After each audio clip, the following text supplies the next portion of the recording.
Aku ni RM1 pun tak pernah merasa nafkah daripada seorang suami selama 8 tahun. Waktu dia jadi suami aku, nasib baik Lala ni dah bercerai. 8 tahun RM1 pun aku tak pernah rasa nafkah dia bagi dekat aku. Aku usaha semua cari duit sendiri. Bukan saja aku usaha cari duit sendiri semua. Hampa tahu? Modal pun aku bagi kat dia. Kedai semua aku buka. Lah hampa tahu dia buat apa kat aku. Modal hilang. Duit-duit aku semua dia ambil. Tu hak aku usaha sendiri tu. Aku bela biar awak hidup 8 tahun tu. Dia pergi menikah lagi. Bawa duit-duit semua. Ni laki macam ni wujud nah. Nabi SAW bersabda, siapa yang menutup aib saudaranya di dunia, Allah akan menutup aibnya di dunia dan di akhirat. Barang siapa yang membuka aibnya di dunia, membuka aib saudaranya di dunia, Allah akan buka aibnya di dunia dan juga di akhirat. Walaupun dia melakukan maksiat dalam keadaan sembunyi-sembunyi.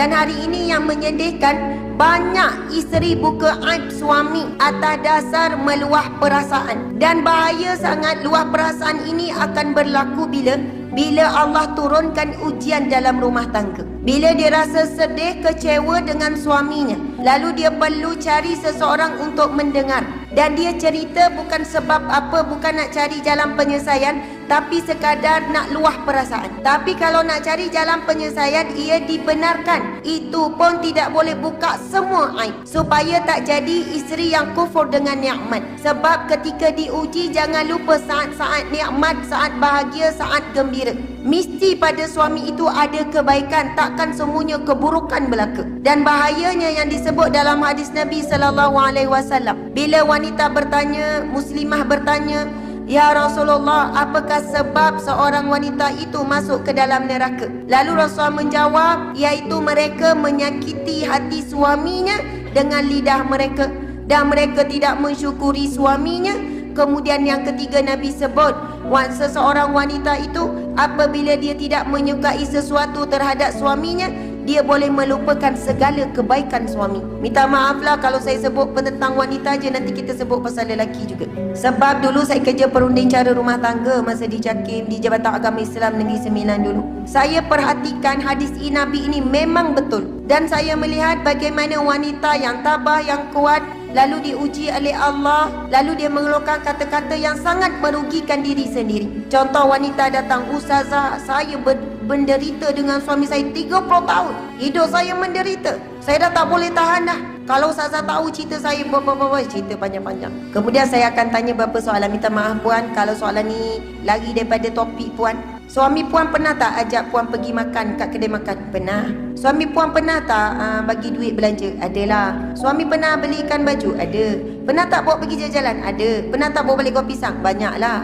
Lepas tu saya tanya, puan, tadi puan cakap menderita sepanjang 30 tahun, macam tak pernah langsung ada bahagia, macam tak ada kebaikan langsung, macam hari-hari tu buruk-buruk. Tak adalah macam tu ustazah, ibarat saja tadi tu. Jadi saya kata bahaya puan. Ini hadis Nabi sebut, dia antara ciri-ciri wanita neraka, ahli neraka. Wanita dicampakkan ke dalam neraka apabila dia tak suka tentang suaminya, lalu dia melupakan segala kebaikan suaminya. Na'udzubillahi min zalik. Dan saya nak bacakan satu hadis Nabi yang sahih. Nabi bersabda, sesungguhnya Allah memalingkan wajah ataupun Allah enggan memandang seorang isteri yang tidak berterima kasih kepada suami dan dia tidak memerlukan suaminya. Ini ujian bagi wanita hari ini yang berkejaya contohnya. Wanita yang berdikari contohnya. Sampai peringkat dia kata, terkeluar pada mulut dia kata, saya ni suami ada ke tak ada sama je ustazah. Sebab semua saya tanggung. Saya sebenarnya tak perlu pun ada suami. Suami saya macam tak berfungsi pun ustazah. Allahu Akbar, Masya Allah. Sebab apa? Inilah ujian bagi wanita itu masih ada suami tu. Dalam keadaan tersebut, wanita terlalu mudah leka dan boleh rasa sombong dengan kelebihan yang Allah berikan. Sebab dia rasa bangga dengan apa yang dia ada, dia rasa dia lebih hebat dan sebagainya. Na'udzubillahi min zalik. Sebab itu saya ulang lagi sekali hadis tersebut. Nabi bersabda, Allah enggan memandang, Allah tak pandang wanita. Maksudnya di padang mahsyar kelak Allah memalingkan wajah. Allah benci kepada wanita yang tidak berterima kasih kepada suaminya